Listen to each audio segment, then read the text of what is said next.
मा सिद्धेभ्यो नमो अरिहन्ताणं नमो सिद्धाणं नमो आयर्याणं नमो उवज्झायाणं नमो लोई सविसापूर्णं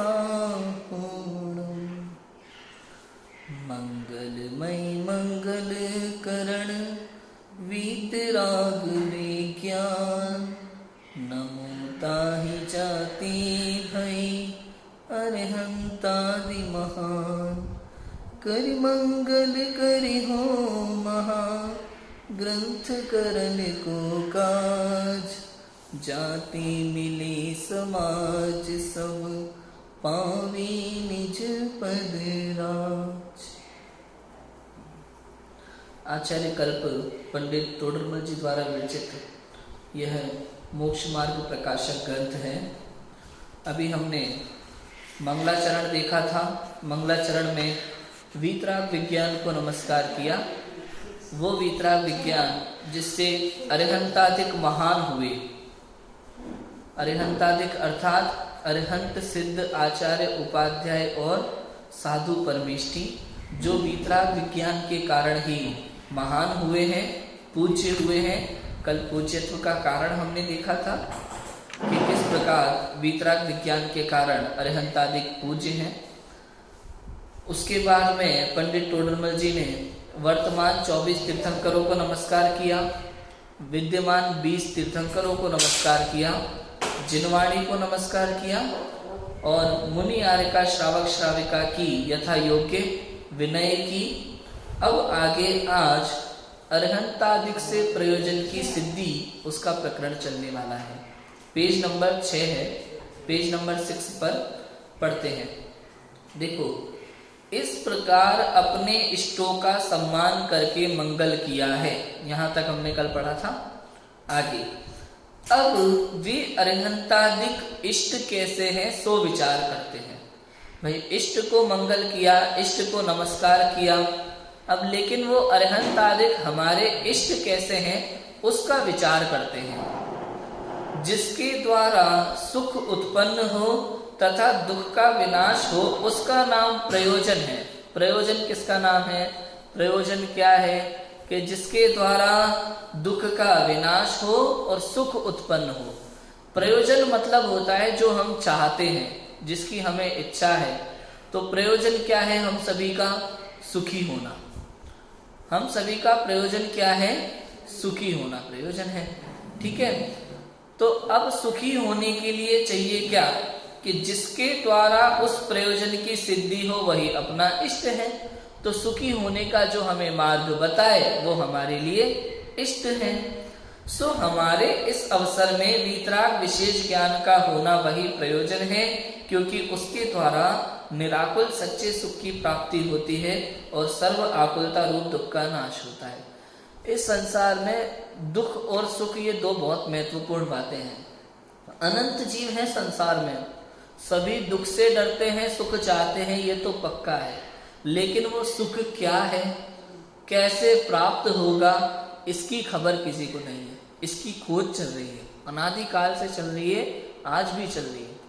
सभी लोग इसकी खोज कर रहे हैं, सुख क्या है और कैसे प्राप्त होगा। अलग अलग लोगों ने अलग अलग रास्ता चुना है सुख की प्राप्ति के लिए।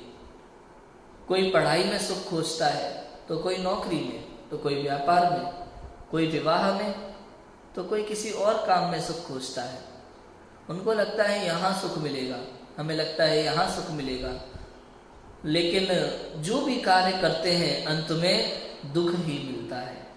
मृग मरीचिका की तरह, जैसे वो हिरण धूप में उस चमक को पानी समझ के दौड़ता रहता है और अंत में प्यासा मर जाता है, वैसे ही यह जीव अनादिकाल से जन्म मरण करता है और इसी शरीर में लगा रहता है। बाह्य कारणों में सुख की खोज करता रहता है, लेकिन बाहर में सुख है नहीं तो मिलेगा कैसे?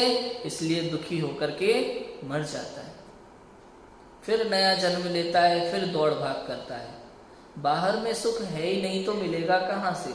जहां सुख है वहां खोजना चाहिए। एक दादी अम्मा थी। दादी अम्मा अपने घर में रहती थी झोपड़े में, तो उसकी सुई खो गई थी। सुई सिलते समय सुई खो गई थी और अचानक लाइट चली गई। अब लाइट चली गई तो दादी माँ सुई खोज रही थी कमरे में ऐसे ही।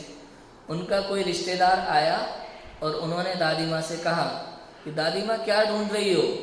कि बेटा मेरी सुई गिर गई थी यहाँ पे, वो ढूंढ रही हो। तो अंधेरे में क्यों ढूंढ रही हो? उजाले में ढूंढो। अंधेरे में कैसे मिलेगी? तो बाहर खंबे पे लाइट जल रही थी, तो वो बाहर खंबे के नीचे सुई ढूंढने लगी। अब बताओ मिलेगी कि नहीं मिलेगी? गिरी तो झोपड़े में थी, उसके घर में गिरी थी सुई, तो अब खंबे के नीचे ढूंढने से तो मिलने वाली नहीं है। ऐसे ही हम बाहर परद्रव्यों में लगे रहते हैं, इधर सुख मिलेगा, इधर सुख मिलेगा, भोजन करके सुख मिलेगा। और पूजन में लिखा तुम भोजन बिन अक्षय सुखमय। प्रभु कैसे भोजन बिन अक्षय सुखमय है, हम भोजन में सुख ढूंढते हैं। कहते हैं ना, आज किसी से भी पूछो कोई पाप करता है ना, तो जवाब क्या देता है कि पापी पेट के लिए पाप करना पड़ता है। पेट में तो 2 रोटी जानी है, पेट के लिए नहीं, पेटी के लिए पाप करता है। सुख तो चाहता है लेकिन सुख का मार्ग नहीं पता। यही नहीं पता कि सुख होता क्या है। ये जो इंद्रिय सुख है ना, इंद्रिय सुख, इसी को वो सच्चा सुख समझता है। इंद्रिय सुख को ही वो सच्चा सुख समझता है। जबकि सच्चे सुख की परिभाषा तो क्या है कि जिस सुख के बाद कभी दोबारा दुख ही ना आए, उसे सच्चा सुख कहते हैं। जो अरहंतों को है, सिद्धों को है, उन्हें कभी दोबारा दुख नहीं होता। मुनिराजों को भी दुख नहीं होता, शोक नहीं होता। शोक क्या है? शोक एक परिग्रह है, अंतरंग परिग्रह। और मुनिराज 24 परिग्रह के त्यागी होते हैं। बताओ, एक बार अतीन्द्रिय सुख की ललक जिनको लग गई, उन्हें दुख का काम नहीं है। हम बाहर में सुख खोजते और मिलता नहीं है, क्योंकि सुख अंदर में है। तिजोरी में पैसे रखे हो, पूरे घर में तलाश करो तो मिलने वाले नहीं है। जहां रखे हैं वहां देखना होता है। ऐसे यदि सुख अंदर में है तो अंदर ही झांकना पड़ेगा, बाहर मिलने वाला नहीं, बाहर से कभी नहीं आएगा। तो सो हमारे इस अवसर में वीतराग विशेष ज्ञान का होना वही प्रयोजन है। अब वीतराग विशेष ज्ञान, वीतराग विज्ञान हमारा प्रयोजन है, क्योंकि उससे सुख की प्राप्ति होती है। उसके द्वारा निराकुल सच्चे सुख की प्राप्ति होती है और सर्व आकुलता रूप दुख का नाश होता है। अब 2 बातें, पहले तो दुख क्या है और सुख क्या है। तो दुख तो है आकुलता और सुख है निराकुलता। ये पता चल गया कि दुख क्या है और सुख क्या है। आकुलता के कारण जीव दुखी है और निराकुलता के कारण सिद्ध सुखी है। चैडाला में भी तो लिखा है 30वीं डाल के पहले छंद में ही, आत्म को हित है सुख सो सुख आकुलता बिन कहिए, आकुलता शिव माही न ताते शिव मग लाग्यो चाहिए। आत्म का हित क्या है? आत्म का हित है सुख। सो सुख, वो सुख कैसा है? आकुलता बिन, निराकुलता सुख है। और वो निराकुलता कहाँ है? वो मोक्ष में है। इसलिए मुझे मोक्ष मार्ग चाहिए, सीधी बात। अब आकुलता क्या होती है? सबसे बड़ी बात तो ये, आकुलता माने टेंशन, चिंता, परेशानियां, जरा जरा सी बात पे माइंड खराब होना, ये आकुलता है। अब भोजन में जो सोचा था वो नहीं मिले तो दुखी। हाँ भाई, अगर करेले की सब्जी बन गई तो दुखी, ये आकुलता, टेंशन। हमने सोचा था बच्चा इतने % लाएगा और उतने नहीं लाया तो दुखी। हमने सोचा था आज जॉब में, व्यापार में इतना मुनाफा होगा और नहीं हुआ तो दुखी। हम समझ ही नहीं पाते कि क्रमबद्ध पर्याय, सब कुछ क्रम नियमित है। ये संसार की जितनी भी क्रिया है ना, सब हमारे कर्माधीन है। हम इसमें कुछ नहीं कर सकते, कुछ भी नहीं कर सकते। आचार्य देव कहते हैं पुरुषार्थ जो है ना, पुरुषार्थ वो आत्म कल्याण में लगता है केवल, संसार में पुरुषार्थ लगता है ही नहीं। संसार में जो कुछ भी काम करो वो गधा मजदूरी है, एक तरह से आत्मानुशासन में लिखा, गधा मजदूरी है संसार के सारे कार्य। कितना ही पुरुषार्थ कर लो, कितनी मेहनत कर लो, होगा वही जितना होना है आपके कर्म के अनुसार। महाभारत का एक डायलॉग याद आता है मुझे, महाभारत आती है ना टीवी पे, तो उसमें क्या है, दुर्योधन और कृष्ण। तो दुर्योधन ने कितने प्रयास किए पूरे हस्तिनापुर पर एक छत्र राज करने के लिए, हिंदू महाभारत के अनुसार कितने प्रयास किए। उन्होंने बचपन में ही पांडवों को मारना चाहा, भीम को जहर दिया, लाक्षागृह में अग्नि लगवा दी, लेकिन फिर भी वो बच गए। कृष्ण ने दुर्योधन को समझाया कि तुमने बचपन से पांडवों को मारने के इतने प्रयास किए हस्तिनापुर पर एक छत्र राज्य करने के लिए, किंतु आज तक तुम्हें क्या मिला? तुम्हारा इतना पुण्य ही नहीं है तो मिलेगा कैसे? पांडवों का पुण्य तुमसे कहीं अधिक ज्यादा है तो उन्हें मिलेगा, उन्हें बिना प्रयास किए मिलेगा। सोचो, कई बार लोग कहते हैं तुम इतनी बात करते हो पुण्य की कि बिना मेहनत के मिलेगा, तो क्या ऐसे खड़े खड़े हमारा घर बन जाएगा? कि बिल्कुल बन जाएगा, 100% बनेगा। आप सोचो, जब शौरीपुर से निकल के नैमी कुंवर और कृष्ण बलराम ये सब वहां समुद्र तट पर पहुंच गए थे, तो द्वारिका बनाने के लिए उन्होंने कितनी मेहनत की होगी। इंद्र आकर के बना के चला गया। सोचो, इंद्र ने आदेश दे दिया, द्वारिका का निर्माण हो गया, इतनी बढ़िया नगरी का। किससे हुआ? पुण्य के उदय से हुआ, कोई मेहनत नहीं करनी पड़ी। राम लक्ष्मण 14 वर्ष के वनवास पर निकले थे जंगल में, अष्टानिका पर्व आया। अष्टानिका पर्व में उनकी भावना थी कि जिन मंदिर आसपास होता तो अष्टानिका पे पूजन करते। वहीं उन्होंने यक्ष जाति के जो देव होते हैं ना, वनों में रहते हैं यक्ष जाति के देव, उन्होंने उनको पहचान लिया कि ये बलभद्र और नारायण है। तो उन्होंने वही सफेद कलर का एक बड़ा सा महल बना दिया अपनी माया से, विक्रिया रिद्धि से, और उसमें जिन चैत्यालय बना दिया, उनकी रहने की और भोजन की पूरी व्यवस्था कर दी। अब देखो, ये पुण्य का प्रताप है। संसार में कुछ भी हमारे सोचने से नहीं होता, इसलिए हमारे परिणाम सदैव हमें निर्मल रखना चाहिए। पंडित टोडरमल जी कहते हैं कि वर्तमान परिणामों की संभाल रखना। हम वर्तमान में इतनी चिंताएं करते हैं, टेंशन करते हैं, आकुलता करते हैं, उससे होगा क्या? होगा क्या?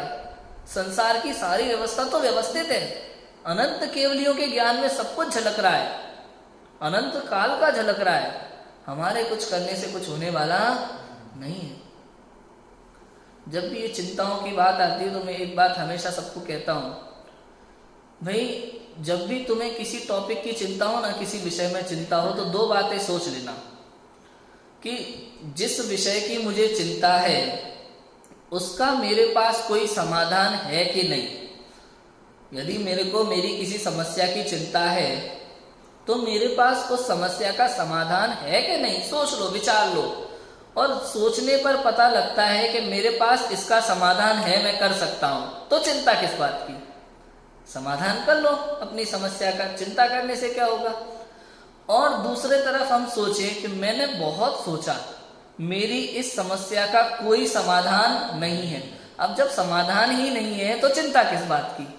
जो है उसे स्वीकार कर लो। चिंता करने से तो समाधान होने वाला है नहीं, तो ऐसे आकुलित व्याकुलित होने से, दुखी होने से क्या लाभ? उससे क्या होगा, है ना? तो इतना समझ में आया कि आकुलता दुख है और निराकुलता सुख है। अब बताओ, सुख संसार में है कि मोक्ष में है? संसार में है कि मोक्ष में? ना तो संसार में है ना मोक्ष में है, सुख तो मुझ में है, निराकुलता में है। आप यहां रह करके भी अगर आकुलित व्याकुलित नहीं होते ना, तो आप सुखी हैं।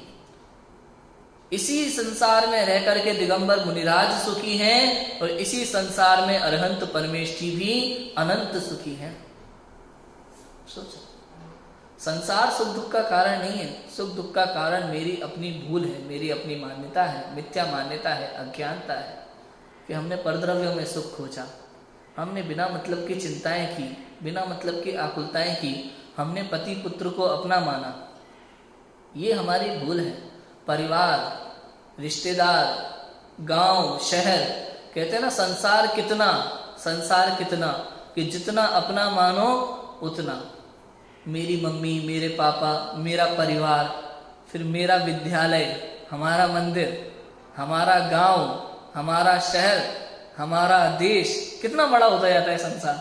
जितना अपना मानो उतना, जबकि हमारा तो ये शरीर भी नहीं है, ये शरीर भी छोड़ के चला जाएगा, ये तन भी मेरा नहीं है, और मैंने हमारा देश, पूरा देश अपना मान के बैठे हूं।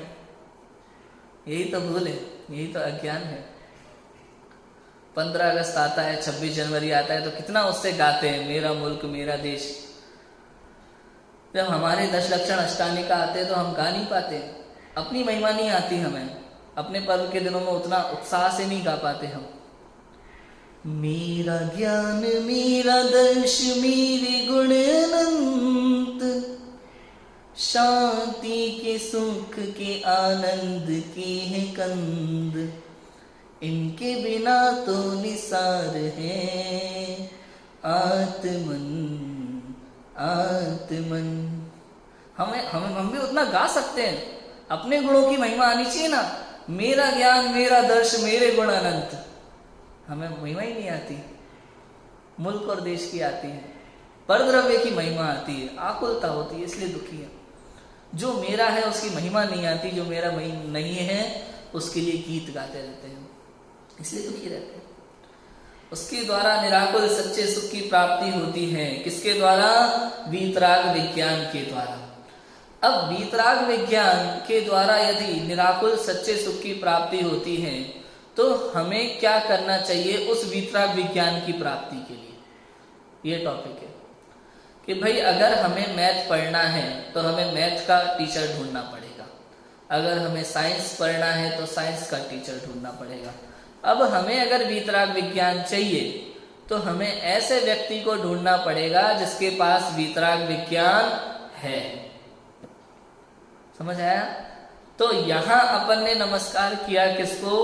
मंगलमय मंगल करण वीतराग विज्ञान, नमो ताहि जाते भय अरहंतादि महान।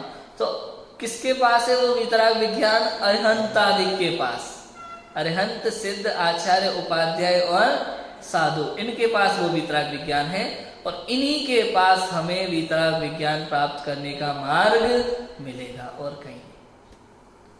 इतना क्लियर है। पंच परमेष्टि का पूज्यत्व का कारण समझ में आ गया, और पंच परमेष्टि से हमें क्या चाहिए ये भी समझ में आ गया।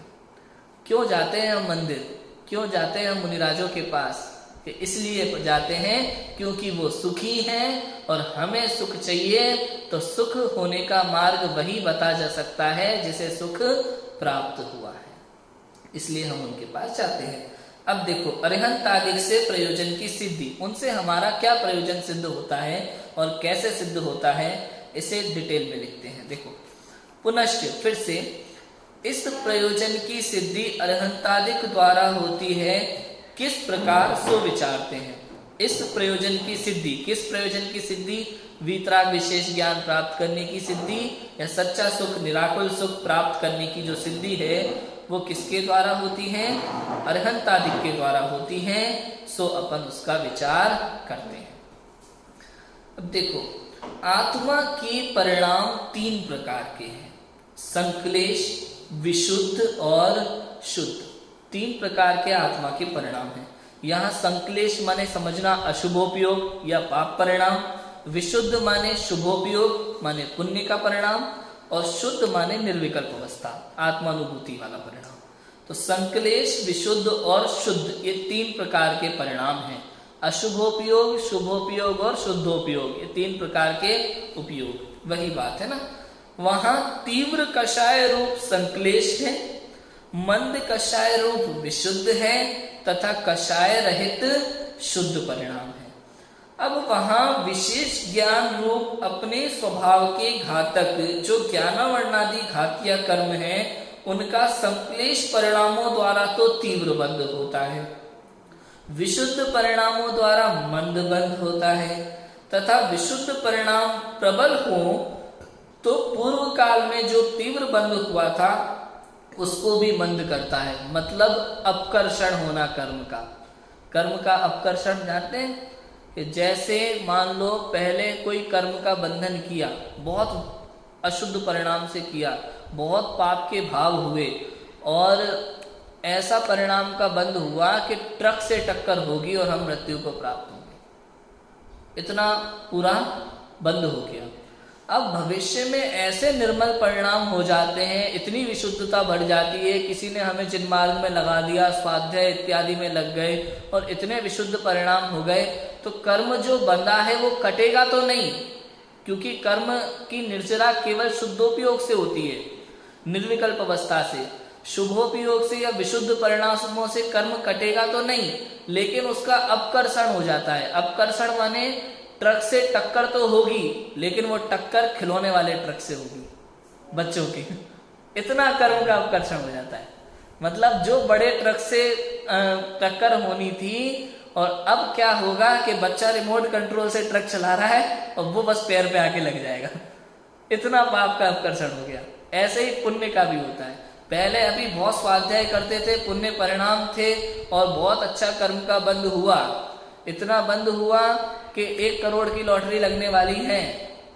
लेकिन भविष्य में ऐसा पाप का बंध किया है, कोई मुनि निंदा की या कोई ऐसा कार्य कर दिया कि पाप का ऐसा बंध हुआ कि 1 करोड़ की लॉटरी सीधी 11 रुपए पे आ जाएगी।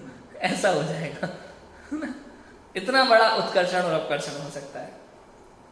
तो संक्लेश परिणामों द्वारा तो तीव्र बंध होता है, विशुद्ध परिणामों द्वारा मंद बंध होता है, और विशुद्ध परिणाम प्रबल हो तो पूर्व काल में जो तीव्र बंध हुआ था उसको भी मंद करता है, उसका अपकर्षण हो जाता है। और शुद्ध परिणामों द्वारा बंद नहीं होता, केवल निर्जरा होती है। शुद्धोपयोग में तो केवल निर्जरा होती है, क्योंकि 3 परिणाम है ना, अशुभोपयोग, शुभोपयोग और शुद्धोपयोग। जीव के एक समय में एक ही उपयोग रहता है, ये नियम है। एक समय में एक ही उपयोग रहेगा, या तो अशुभ रहेगा या शुभ रहेगा या शुद्ध रहेगा। अशुभोपयोग रहेगा तो पाप का बंध होगा, शुभोपयोग रहेगा तो पुण्य का बंध होगा, और शुद्धोपयोग रहेगा तो न पाप होगा न पुण्य होगा, उल्टा उनकी निर्जरा होगी, है ना। ऐसा है। अब अरिहंत आदि के प्रति स्तवन आदि रूप जो भाव होते हैं वे कषायों की मंदता सहित ही होते हैं, इसलिए वे विशुद्ध परिणाम हैं। स्तुति आदि के भाव, भक्ति के भाव, पूजन के भाव, प्रक्षाल के भाव, ये जो भाव हैं ये कषायों की मंदता सहित ही होते हैं वास्तव में। क्योंकि पूजन करते समय, भक्ति करते समय हमें तीव्र कषाय के भाव नहीं होते कभी भी। जिन मंदिर में जाते ही परिणाम शांत हो जाते हैं, निर्मल हो जाते हैं एकदम, वहां तीव्र कषाय का कोई काम ही नहीं है। और अगर किसी जीव को होता है, करते हैं, तो ये बहुत बड़ी गलती है। जिन मंदिर में परिणामों की निर्मलता होना बहुत जरूरी है। अरिहंतादि के प्रति स्तवनादि रूप जो भाव होते हैं वे कषायों की मंदता सहित ही होते हैं, इसलिए वे विशुद्ध परिणाम हैं। पुनश्च फिर से समस्त कषाय मिटाने का साधन है, इसलिए शुद्ध परिणाम का कारण है। सो ऐसे परिणामों से अपने घातक घाती कर्म की हीनता होने से सहज ही वीतराग विशेष ज्ञान प्रकट होता है। अब ये जो अरिहंत आदि के स्तवन आदि के परिणाम हैं, भक्ति के परिणाम हैं, इनसे क्या होता है कि शुद्ध परिणाम का ये कारण होते हैं, क्योंकि यहीं से हमें सच्ची बात पता चलती है। ये भक्ति, स्वाध्याय, प्रवचन, ये जो भी क्रियाएं हैं, ये मंद कषाय के परिणामों वाले कार्य हैं। और इसी मंद कषाय के परिणाम से हम जब अपने स्वरूप के चिंतन आदि क्रिया में लगते हैं, और उसके बाद एक समय आता है कि चिंतन करते करते करते करते निर्विकल्प दशा को प्राप्त होते हैं। इसलिए ये सब कार्य, इन सब कार्यों को करने से क्या होता है, राग की हीनता होती है, घाती कर्म की हीनता होती है, और सहज ही वीतराग विशेष ज्ञान प्रकट होता है। जैसे जैसे राग मंद होता जाएगा, कषाय मंद होती जाएंगी, एक समय ऐसा आएगा निर्विकल्प अवस्था हो जाएगी, कषाय का अंत होगा। और जितने जितने अंश में कषाय का अंत हुआ, उतने उतने अंश में वीतरागता प्रकट हो जाती है। अनंतानुबंधी और मिथ्यात्व चला जाता है तो स्वरूपाचरण चारित्र प्रकट हो जाता है। अप्रत्याख्यानावरण कषाय चली जाती है तो देश चारित्र प्रकट हो जाता है। प्रत्याख्यानावरण कषाय चली जाती है तो सकल चारित्र प्रकट हो जाता है। और संज्वलन कषाय भी चली जाती है तो यथाख्यात चारित्र प्रकट होता है। इस तरह 4 घाती कर्मों का अंत हो जाता है तो केवल ज्ञान प्रकट हो जाता है। तो जितने जितने अंश में कषायों का अभाव होता है, उतने उतने अंश में वीतरागता प्रकट होती जाती है। ऐसा।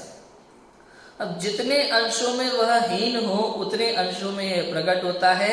इस प्रकार अरिहंतादिक द्वारा अपना प्रयोजन सिद्ध होता है। भाई अरिहंत भगवान की जिन प्रतिमा को देखने से ही बहुत बड़ा कार्य हो जाता है। कहते हैं, कल कहा था मैंने कि एक तीर्थंकर के काल में जितनी प्रभावना होती है ना, उससे ज्यादा प्रभावना एक जिन प्रतिमा से हो जाती है, क्योंकि चौथे काल तक की प्रतिमाएं यहाँ विराजमान हैं, प्राचीन प्रतिमाएं। अब इतने काल में, इतने समय में 2000, 3000, 4000 वर्षों में कितने जीवों ने उन प्रतिमाओं के दर्शन किए होंगे और उन प्रतिमाओं के दर्शन से सम्यक दर्शन प्राप्त किया होगा। बहुत प्रभावना होती है एक जिन प्रतिमा मात्र से। ऐसा है।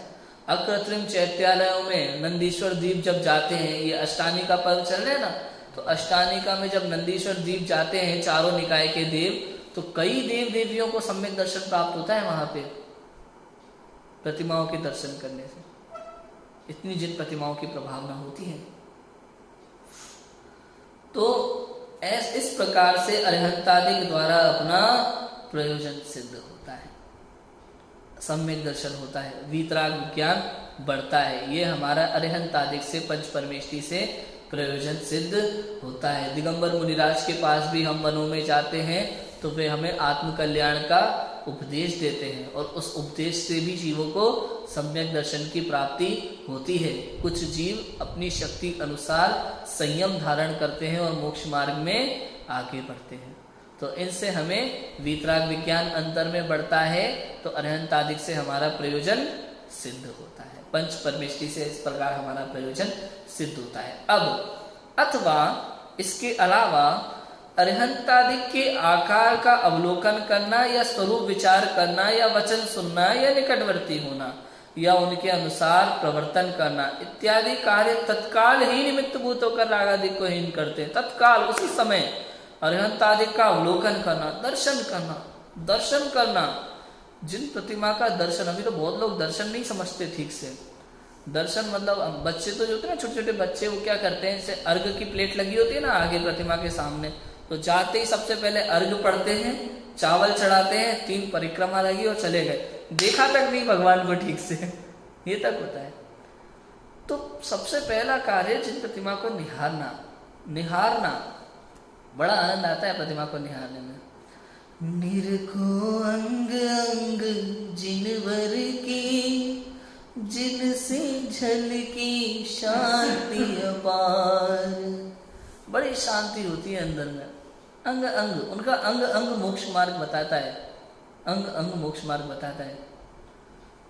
चरण कमल जिनवर कहीं, घूमा सब संसार। पर दुखमयी गति चार में, निज आत्म तत्व ही सार आती। पद्मासन विराजी, जिनवर झलकी शांति अपार। कहते हैं दोनों पैरों से पूरा संसार घूम लिया लेकिन कहीं सुख नहीं मिला। सुख कहाँ है? आत्म तत्व। लोचन द्वय जिनवर कहीं, दिखा सब संसार। लोचन, दोनों आंखों से सारा संसार देख लिया, कहीं नहीं है। इसलिए आत्मदृष्टि विराजे, अंदर में दृष्टि करके विराजे हुए हैं। अंतर्दृष्टि विराजे, जिनवर झल के शांति अपार। अंतर में दृष्टि करके विराजे हुए हैं। एक एक अंग मोक्ष मार्ग का उपदेश देता है। लोग कहते हैं प्रतिमा बोलती नहीं है, कि बिना बोले प्रतिमा पूरा मोक्ष मार्ग खोलती है, बिना बोले। तो अरिहंतादि के आकार का अवलोकन करना, उनके स्वरूप का विचार करना, चिंतन करना, उनके वचन सुनना अर्थात दिव्य ध्वनि अर्थात जिनवाणी सुनना, निकटवर्ती होना या उनके अनुसार प्रवर्तन करना, उन्होंने जैसा बताया है उस मार्ग में चलना इत्यादि कार्य तत्काल उसी समय निमित्त भूत होकर रागादिक को हीन करते हैं। जीव अजीवादिक का विशेष ज्ञान को उत्पन्न करते हैं। इसलिए ऐसे वे अरिहंतादिक द्वारा वीतराग विशेष ज्ञान रूप प्रयोजन की सिद्धि होती है। उनको देखने मात्र से जीव और अजीव का भेद ज्ञान प्रकट होता है। जीव अजीव का भेद ज्ञान उनको देखने से प्रकट होता है। इसलिए ऐसे भी अरहंतादि द्वारा वीतराग विशेष ज्ञान रूप प्रयोजन की सिद्धि होती है। अब यहाँ कोई कहे कि इनके द्वारा ऐसे प्रयोजन की सिद्धि तो इस प्रकार होती है, ये तो समझ में आया, परंतु जिससे इंद्रिय जनित सुख उत्पन्न हो तथा दुख का विनाश हो, ऐसे भी प्रयोजन की सिद्धि इनके द्वारा होती है या नहीं? मतलब इंद्रिय जनित सुख चाहिए उन्हें, सांसारिक सुख, लौकिक सुख मिलता है कि नहीं मिलता, आप ये बताओ। ये तो समझ में आ गया कि भाई मोक्ष मार्ग खुलता है, ये समझ में आ गया कि वीतरागता बढ़ती है अंदर में, लेकिन सांसारिक सुख मिलेगा कि नहीं मिलेगा, लौकिक सुख मिलेगा कि नहीं मिलेगा, ये बताओ। कि दो उसका समाधान, जो अरहंतादि के प्रति स्तवनादि रूप विशुद्ध परिणाम होते हैं, उनसे अघातीय कर्मों की साता आदि पुण्य प्रकृतियों का बंध होता है। साता वेदनीय, उच्च गोत्र, है ना, शुभ नाम प्रकृतियां, है ना, शुभ आयु, अच्छी आयु, ये अघातियां की साता आदि पुण्य प्रकृतियों का बंध होता है। और यदि वे परिणाम तीव्र हो तो पूर्व काल में जो असाता आदि पाप प्रकृतियों का बंध हुआ था उन्हें भी मंद कर देता है। वो ही जो अपन ने पहले बात कही थी वो, अथवा नष्ट करके पुण्य प्रकृति रूप परिणमित करता है। नष्ट करके मतलब पाप को पुण्य प्रकृति रूप कन्वर्ट करना, इसको कहते हैं संक्रमण। गुण स्थान में इसको संक्रमण कहा जाता है। पुरानी पाप प्रकृति को पुण्य प्रकृति में, ये अघाती कर्मों में ऐसा होता है, ये संक्रमण कहलाता है।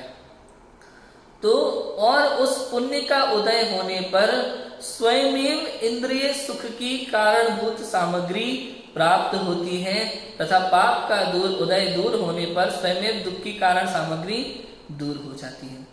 क्या होता है कि स्वयं पुण्य का उदय होना तो स्वयं इंद्रिय सुख की कारणभूत सामग्री प्राप्त होती है, और पाप का उदय अगर दूर हो जाए तो पाप के उदय से मिलने वाली जो दुख वाली सामग्री थी वो भी दूर हो जाती है।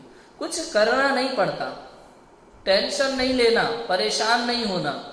अब कोई कहे भाई घर में परेशानियां हैं, कौन सा विधान करा लें, भक्तामर स्तोत्र का कौन सा श्लोक पढ़ लें, तो उससे कुछ होने वाला नहीं है। पहले जो पुण्य कर्म किया था ना, उसके उदय से, अगर पुण्य का उदय है तो आपको परेशानी की चिंता नहीं करना, अपने आप सब ठीक हो जाएगा, अपने आप निमित्त मिल जाएंगे। और अगर पाप का उदय होगा ना तो कितने ही प्रयास कर लो, बचने वाले नहीं है। आप देख लो, नेमिनाथ भगवान की वाणी में आया था 12 वर्ष बाद द्वारिका जलेगी। किसके द्वारा जलेगी ये भी आया था। उन्होंने कितने प्रयास किए थे बचाने के लिए। कृष्ण और बलराम हजारों हाथियों का बल जिनमें है, वो अपने माता पिता को रथ पे बिठाल करके बाहर नहीं निकाल पाए, रथ नहीं खींच पाए। उस समय सोचो आप, ये कर्मों का खेल है, कर्मों का खेल। एक बहुत अच्छा वाक्य है, बड़े पंडित जी है ना, रविंद्र जी आत्मन, उनके स्वाध्याय में सुना था मैंने एक बार, कि ये कोई बनिया का कर्जा नहीं है, चुकाया तो चुकाया, नहीं तो नहीं चुकाया। ये कर्मों का कर्जा है, इस भव में नहीं तो अगले भव में चुकाना ही पड़ता है। अगर मनुष्य नहीं बन के नहीं तो अगले भव में बैल बन के चुकाना पड़ेगा, बैल बन के नहीं तो गधा बन के चुकाना पड़ेगा, लेकिन कर्जा तो चुकाना पड़ेगा। बनिया का कर्जा नहीं, दिया तो दिया, नहीं तो कोई बात नहीं, भूल गए। कर्मों का कर्जा है, चुकाना ही पड़ेगा, ऐसा ही होता है।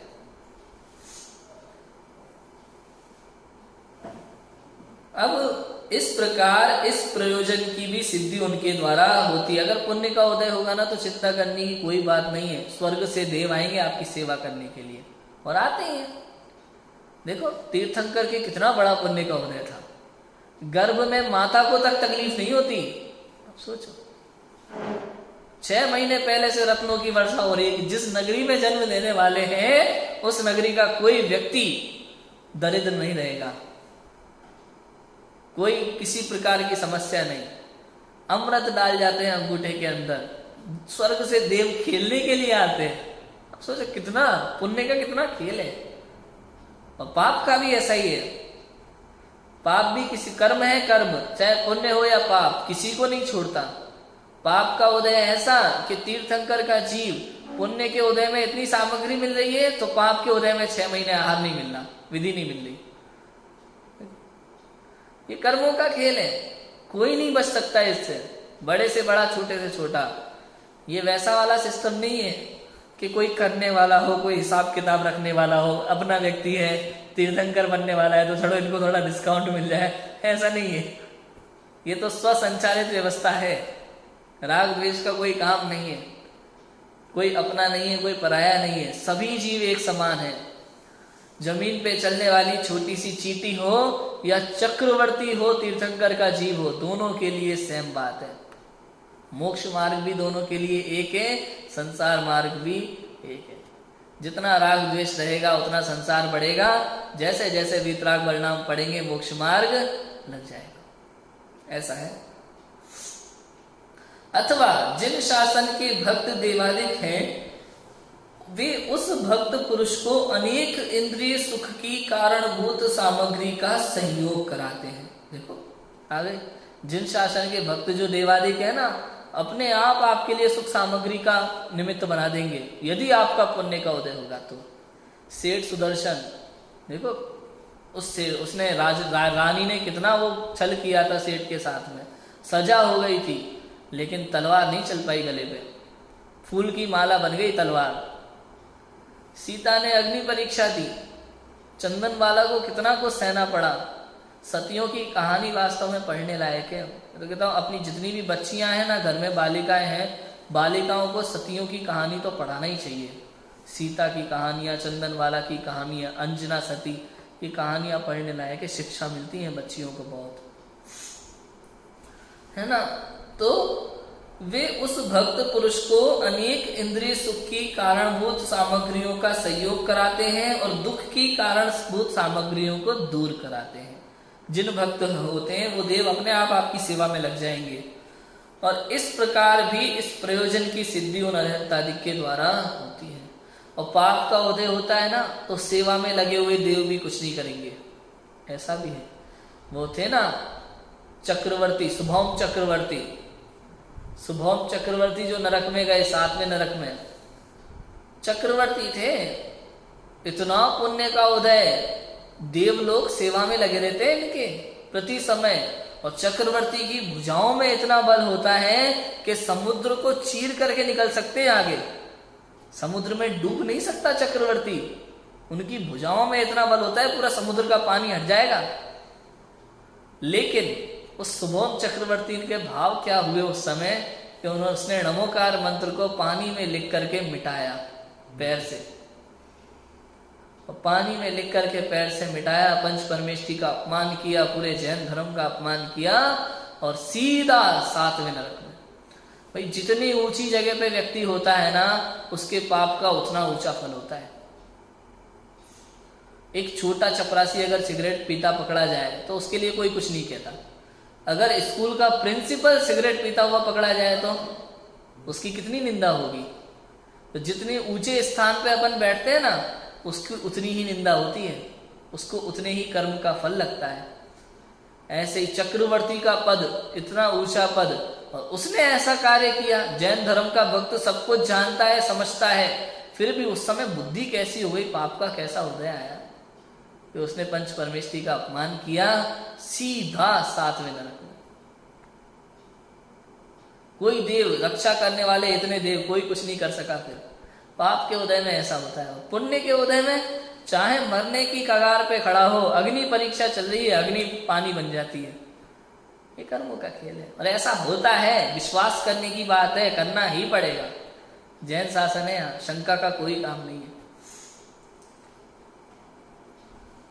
यह आत्मा कषाय भावों से, अब देखो क्या लिखा पहले तो, परंतु इस प्रयोजन से कुछ भी अपना हित नहीं होता। ये लाइन बहुत जरूरी है मोक्ष मार्ग प्रकाशक की। इतनी बात बता दी लौकिक वाली कि पुण्य के उदय में जिन भक्त देव सेवा करते हैं सब सामग्री मिलती है, लेकिन परंतु इस मोक्ष मार्ग प्रकाशक में परंतु शब्द जो है ना, वो एक विस्फोटक शब्द है। पूरी बात कहने के बाद में एक परंतु शब्द से पूरी बात को खत्म कर दिया जाता है, ऊपर वाली, है ना। परंतु इस प्रयोजन से कुछ भी अपना हित नहीं होता। सब कुछ होगा, देव सेवा करेंगे, सुख सामग्री मिलेगी, ये होगा, वो होगा, सब होगा, आपको लौकिक सुख सब मिलेगा जो आप चाहते हैं। पुण्य का उदय होगा तो अरिहंत आदि का स्तुति आदि अच्छे से शुभ भाव से किया होगा तो, परंतु इससे अपना आत्म का हित नहीं होता, अपना कुछ भी हित नहीं होता इससे। क्योंकि यह कषाय, ये आत्मा कषाय भावों से बाह्य सामग्रियों में इष्ट अनिष्टपना मानकर स्वयं ही सुख दुख की कल्पना करता है। वास्तव में ये बाह्य सामग्री सुख दुख का कारण है ही नहीं, स्वयं सुख दुख की कल्पना करता है। हर कोई सक्सेस होना चाहता है वर्तमान में, बच्चा सक्सेस को पाना चाहता है, लेकिन सक्सेस क्या है ये कोई नहीं जानता। क्या है सक्सेस? क्या अच्छा व्यापारी बनना सक्सेस है? क्या ऊंची जॉब पाना सक्सेस है? आईपीएस बनना सक्सेस है या आईएएस बनना सक्सेस है? सीए बनना सक्सेस है या ऊंचे इंजीनियर बनना सक्सेस है? 2 लाख का पैकेज या 20 लाख का पैकेज या 50 लाख का पैकेज, सक्सेस क्या है? कहते हैं भैया संतोष का नाम सक्सेस है। आपके पास जितना है उसमें अगर आप सुखी होना, खुश होना, तो आप सक्सेसफुल हो। वरना भारत देश का सबसे अमीर आदमी है वो भी सक्सेसफुल नहीं है, क्योंकि वो भी दुखी है। दूसरा आदमी अगर थोड़ा सा ज्यादा कमा ले तो दिन रात दुखी रहता है, परेशान रहता है, तो क्या सक्सेसफुल है? सोचो। कोई व्यक्ति, हमारे दिगंबर मुनिराज सक्सेसफुल है कि नहीं है बताओ? कुछ भी नहीं होने के बाद भी वनों में सच्चे सुख का अनुभव करते हैं। सक्सेस किसका नाम है? दिन रात पैसे के पीछे भागे, दिन रात ऊंचे पद के लिए भागे, मान के लिए भागे, सीएम बन जाए 5 साल बाद कुर्सी गायब। सक्सेसफुल किसका नाम? दुखी रहते हैं, परेशान रहते हैं, जिंदगी भर दुखी रहते हैं। सक्सेसफुल तो क्या कि जितना है उसमें खुशी। भाई अपने जैन धर्म में तो ऐसे ऐसे उदाहरण हैं, ऐसे ऐसे ज्ञानी विद्वान हुए हैं भैया, उन्होंने नियम ले लिया कि हम तो सुबह मंदिर से पूजा विधान करके 10 बजे दुकान खोलेंगे और शाम को 5 बजे दुकान बंद करेंगे। अब इसमें जितना आए उतना ठीक, नहीं तो नहीं। कुछ लोग ऐसा नियम ले लेते हैं कि भैया मुझे दिन भर में केवल 500 रुपए की कमाई करनी है। एक एग्जाम्पल, 500 रुपए की कमाई करनी है दिन भर में। 10 बजे दुकान खोली, अगर 12 बजे तक 500 रुपए आ गए, दुकान बंद करके अपने स्वाध्याय में लग गए, और 5 बजे तक आ गए तो 5 बजे तक। ऐसे ऐसे ज्ञानी विद्वान हुए हमारे यहाँ, तो सीखने लायक है ये सब चीजें। और हम तो आजकल तो क्या हो गया कि भाई दुकानें हैं, शोरूम है बड़े बड़े, खाने तक को समय नहीं है, कमाए जा रहे, वो इकट्ठा होता रहता है और उसको उपयोग में नहीं लेने, बाहर नहीं निकालना, बस अंदर रखना है। और ब्लैक मनी होता है ना, ब्लैक मनी, उसके लिए तो ऐसा ही ऐसे वो घरों के अंदर ये बना लेते हैं, ऊपर उसके ऊपर पैसा दबा हुआ है, कमरे के अंदर कमरा ना हुआ है, सोना पैसा दुनिया भर का इकट्ठा है, बाहर नहीं निकालना, बस अंदर रखना है, वो किसी के काम नहीं आता। एक दिन वो पैसा कहीं ना कहीं सड़ जाता है, बेकार हो जाता है। सड़ जाता है इसलिए शब्द बोला, केवल भोजन नहीं सड़ता, पैसा भी सड़ता है। नोट बदली होने के बाद क्या हुआ उन पुराने नोटों का? खराब हो गए कि नहीं? सड़ गए, खराब हो गए, सब कुछ खराब हो जाता है दुनिया में। और ये सब तो छोड़ो, नरक गति का कारण क्या लिखा बालबोध में? बहु आरंभ बहु परिग्रह नरक गति का कारण है। इसलिए तो मरण समय से पहले सब कुछ त्याग देना चाहिए, सब छोड़ दो, सब त्याग दो। पैसा, पद, मोह सब त्याग देना चाहिए मरण से पहले, ऐसा है। आत्मा कषाय भावों से बाह्य सामग्रियों में इष्ट अनिष्टपना मानकर स्वयं सुख दुख की कल्पना करता है। कषाय के बिना बाह्य सामग्री कुछ सुख दुख की दाता नहीं है, कुछ भी सुख दुख की दाता नहीं है कषाय के बिना बाह्य सामग्री। कुछ लोग साइकिल में भी सुखी हैं और कुछ लोग कार में भी दुखी हैं। साइकिल चला के भी गांव में लोग सुखी हैं, आराम से खेलते हैं, कूदते हैं, मस्त रहते हैं, और शहर में अपने यहाँ गाड़ी चला रहे हैं फिर भी दुखी रहते हैं। क्या करें? छोटे छोटे बच्चों को देखो, वो खिलौने वाली कार चला के खुश हो लेते हैं, और कई बच्चे ऐसे हैं उनके पास ढेर लगा हो तो भी रोते रहते हैं। तो ये सुख दुख कहाँ से? बाह्य सामग्री से सुख दुख नहीं है, अपनी मान्यता से, इष्ट अनिष्ट से। रेत में खेल के बच्चे सुखी हो लेते हैं गाँव में, और शहरों में घर में पूरा कमरा खिलौने से भरा हो तो भी दुखी रहते हैं। क्या करें? ऐसा ही है। कषाय के बिना बाह्य सामग्री कुछ सुख दुख की दाता नहीं है, तथा कषाय है सो सर्व आकुलतामय है। इसलिए इंद्र जनित सुख, इंद्रिय जनित सुख की इच्छा करना और दुख से डरना ये भ्रम है। दुख से डरना भ्रम है, भ्रम है ये दुख से डरना, क्योंकि ये दुख जो है ना, ये दुख मेरा स्वभाव है ही नहीं, ये मेरी कल्पना है, मेरी सोच है, मेरी मान्यता है कि मुझे दुख हो रहा है। मैं होता कौन हूँ दुख वाला? मैं तो सच्चा सुख होने वाला हूँ। मेरे पास तो सुखों का भंडार है, मैं दुखी होने वाला हूँ ही नहीं। वास्तव में तो ऐसा ही है। किसी ने कुछ कह दिया तो दुखी हो गए। अब हमें ये नहीं पता कि सामने वाले ने जो कहा है वो मुझसे नहीं, ये शरीर से कहा है ना। अपमान किसका होता है? मेरा होता है कि शरीर का होता है? सामने वाला व्यक्ति मुझे तो जानता ही नहीं है, वो तो इस शरीर को ही पहचानता है, और मैं इस शरीर को अपना मान के बैठा हूं, इसलिए सुखी दुखी होता हूं। सुख दुख का कारण ही खत्म हो जाएगा सारा, अगर इस शरीर को हम अपना मानना छोड़ दे तो। बताओ, ऊंचा पद प्राप्त करना ये किसका है? शरीर के लिए या मेरे लिए? आत्मा को तो किसी पद की जरूरत ही नहीं है, ये सब शरीर के काम है। और अगर हमने इस शरीर को अपना मानना छोड़ दिया तो सारे दुखों का अंत हो जाएगा। अब पुनः इस प्रयोजन के हेतु अरिहंतादि की भक्ति करने से भी तीव्र कषाय होने के कारण पाप बंदी होता है। अरिहंतादि की भक्ति करने से भी इस प्रयोजन के हेतु तीव्र कषाय होने के कारण पाप बंदी होता है। कितनी बढ़िया लाइन लिखी है, ये है मेन लाइन पढ़ने की। अगर लौकिक सुख की इच्छा से आप अरिहंतादि की भक्ति करते हैं तो ये राग भाव, तीव्र कषाय का भाव है, सांसारिक सुख की इच्छा, और इससे पाप का ही बंद होता है। कई लोग कहते हैं ना भक्तामर स्तोत्र, भक्तामर स्तोत्र को तो आजकल संसार में मेडिकल स्टोर की दुकान बनाया हुआ है। हाँ, मेडिकल स्टोर की दुकान माने भाई ये वाला श्लोक ले लो तो पेट का दर्द खत्म हो जाएगा, ये वाला श्लोक ले लो तो आंख का दर्द खत्म हो जाएगा, इस वाले से आपका व्यापार बढ़ेगा और इस श्लोक से आपकी शादी हो जाएगी। कई तरह की बातें हैं, लेकिन कितनी बड़ी गलती है। मानतुंग आचार्य ने कितने वीतराग भाव से ऋषभदेव भगवान की स्तुति की थी। वो वीतराग परिणाम देने वाला स्तोत्र है, ऋषभदेव भगवान का स्वरूप बताने वाला स्तोत्र है, भगवान ऋषभदेव की भक्ति है। उस भक्ति को हमने मेडिकल स्टोर बना दिया, पेट दर्द नाक दर्द के लिए इस्तेमाल कर रहे हैं। बताओ, बड़ी भूल है ये, बहुत बड़ी भूल है। केवल भक्तामर स्तोत्र नहीं, और भी तत्वार्थ सूत्र हो, और भी चीजें हो, नमोकार मंत्र हो। नमोकार मंत्र को महामंत्र क्यों कहते हैं पता है? महामंत्र क्यों कहते हैं नमोकार मंत्र को? क्योंकि संसार के सभी मंत्रों में भगवान से कुछ ना कुछ मांगा है। हम पूजन भी करते हैं ना, तो ओम ह्रीम श्रीम मोक्ष फल प्राप्त है फलम निर्वपामिति स्वाहा, अनर्घ पद प्राप्त है अर्घम निर्वपामिति स्वाहा, जन्म जरा मृत्यु विनाशनाय जलम निर्वपामिति स्वाहा। यहाँ भी कुछ मांग रहे हैं, मोक्ष चाह रहे हैं, जन्म जरा मृत्यु का अंश अंत करना चाहते, कुरु कुरु स्वाहा। ये सब मंत्रों में कुछ ना कुछ मांग रहे हैं। केवल एक नमोकार मंत्र है जिसमें भगवान से कुछ मांगा नहीं है, निस्वार्थ भाव से केवल पंच परमेष्ठी को नमस्कार किया है। नमो अरिहंताणम, अरिहंत भगवान को नमस्कार। नमो सिद्धाणम, सिद्ध भगवान को नमस्कार। नमस्कार कर रहे हैं बिल्कुल बिना कुछ मांगे, निस्वार्थ भाव से। इसलिए सबसे महामंत्र है, सबसे महान मंत्र यही है। पता नहीं क्यों भगवान से कुछ मांगने के लिए बैठे रहते हैं। क्यों मांगना?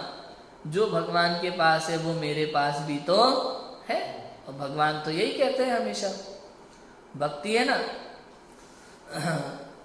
तुमसे लागी लगन।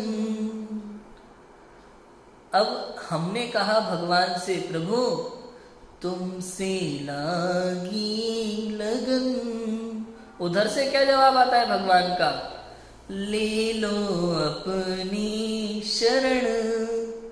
हम सोचते हैं भगवान की शरण से, हम भगवान से बोल रहे हैं ले लो अपनी शरण। नहीं, ये तो भगवान कह रहे हैं आपसे, ले लो अपनी शरण आत्म प्यारा। ले लो रे निज का सहारा। अपना सहारा ले लो, सुखी हो जाओगे। भगवान से लगन लगाओगे तो अभी संसार में रहोगे। अपने से लगन लगाओ, क्योंकि मैंने भी स्वयं से लगन लगाइए। यदि मुझे चाहते हो तो मैंने जो किया वो करो। भगवान तो यही कहेंगे। भगवान वही है जो भक्त को अपने समान बना ले, वही तो भगवान है। तो इस प्रयोजन के हेतु अरहंतादिक की भक्ति, किस प्रयोजन के हेतु? सांसारिक सुख के प्रयोजन के हेतु यदि अरहंतादिक की भक्ति करेंगे तो तीव्र कषाय होने के कारण पाप बंद ही होगा। इसलिए अपने इस प्रयोजन का अर्थी होना योग्य नहीं है। अरहंतादिक की भक्ति करने से ऐसे प्रयोजन तो स्वयमेव सिद्ध होते हैं, अपने आप ही सिद्ध होते हैं, स्वयमेव अपने आप सिद्ध होंगे ऐसे प्रयोजन। तो आपको कुछ करने की जरूरत नहीं है, ऐसा भाव ही नहीं होना चाहिए। भक्ति करो, पूजन करो, प्रक्षाल करो, स्वाध्याय करो, केवल आत्म कल्याण के लिए निस्वार्थ भाव से करो। सांसारिक सुख की इच्छा के लिए कभी मत करो। ये सांसारिक सुख अपने आप पुण्य पाप के अधीन है, हमारे चाहने से कुछ होने वाला नहीं है। इसलिए भगवान की कोई भी भक्ति सांसारिक उद्देश्य से कभी नहीं करना चाहिए, आत्म कल्याण के लिए करो। इस प्रकार अरहंतादिक परम इष्ट मानने योग्य हैं, क्योंकि इनसे हमारे समस्त प्रयोजन की सिद्धि होती है, मोक्ष मार्ग की भी सिद्धि होती है, और उनके पूजन भक्ति इत्यादि से स्वयमेव लौकिक सिद्धि भी होती रहती है। इसलिए अरहंतादिक ही हमारे परम इष्ट हैं, उन्हीं को परम इष्ट मानना चाहिए। इतनी बात अभी यहाँ आई। कल मंगलाचरण का कारण करने का वर्णन इसमें लिखा है, उसको हम पढ़ेंगे। अभी की बात को विराम देते हैं। ओम नमः शिवाय।